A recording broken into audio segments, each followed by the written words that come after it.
روي مرو دې شعر ته توجه چې عجیبه شان تماشه د راشه وي ناجس صاحب عجیبه شان تماشه د راشه وي نه غاټان مخکې او په ګولو خواران ورستي مري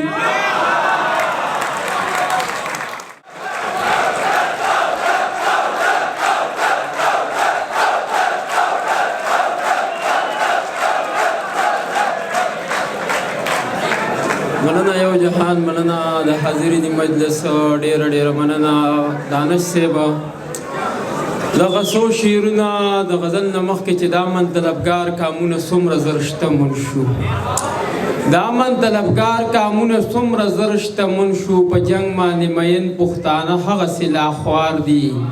او چینار چینار ځوانۍ یې په نشو باندې تاله کړې وخلي چې ځوانان مې د دې دور کومه زار دي او دغه څو شعرونه نور هم چې نه پښتو له نه کورسو له غرضي مري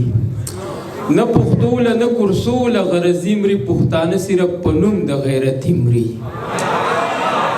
نه پښتو له نه کورسو له غرضي مري پښتانه صرف په نوم د غیرتي مري او په خپل سود زیان باندې خدای ګوکاریانې خوشحالېږي بس مدام په شاباسي مري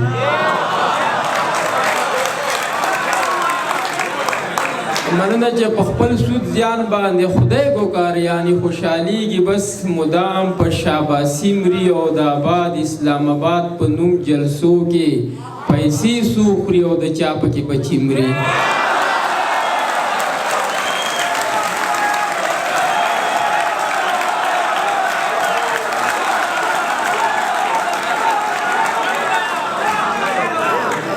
مننه چې د آباد اسلام آباد په نوم جلسو کې پیسې څو خوري او د چا پکې بچي مري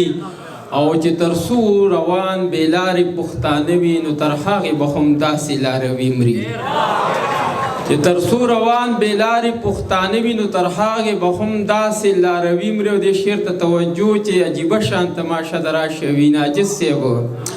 عجیبه شان تماشه د راشه وي نه غاټان مخکې او په ګولو خواران ورستي مري عجیبه شان تماشه د راشه وي نه غاټان مخکې او په ګولو خواران ورستي مري او چې په حال کې د پښتون دا کوم کردار دی نو ستر تاریخ پتې او تره د ماضي مري او دغه څو شعرونه نور هم چې څوک په شهرت څوک په شهوت څوک په روپو پسې دي څوک په شهرت څوک په شهوت څوک په روپو پسې دي څوک د بنګلو موټرو زیار له په کورسو پسې دي او ډېرو بې ننګو جنازه د پښتو ویستل او بلا بې ننګه د پښتو په قتلېدو پسې دي او زه خو حیران د پښتنو د ړوند ضمیر کړمه چې څوک په لوټو پسې دي او څوک په لوپټو پسې دي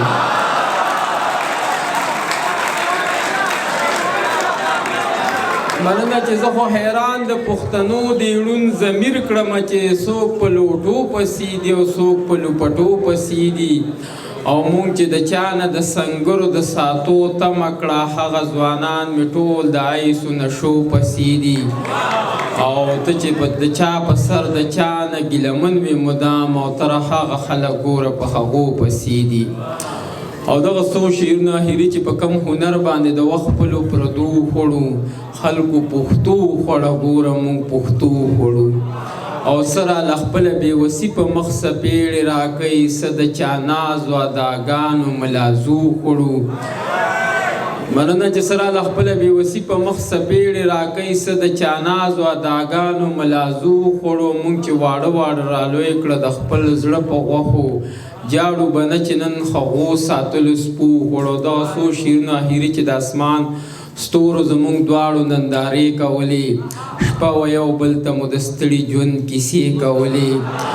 او د عشق پیریان په دواړو ناستو په ځان نه پوهېدو د سترګو رپ کې مو د عمر فیصلې کولې او هره خبره یې زما په زړه خوږه لګېده په سرکو شونډو یې وړې وړې ګیلې کولې او دغه ارمان مې او تره چې ته شپې له راشې په هر یو مونځ پسې مې دې له وظیفې کولې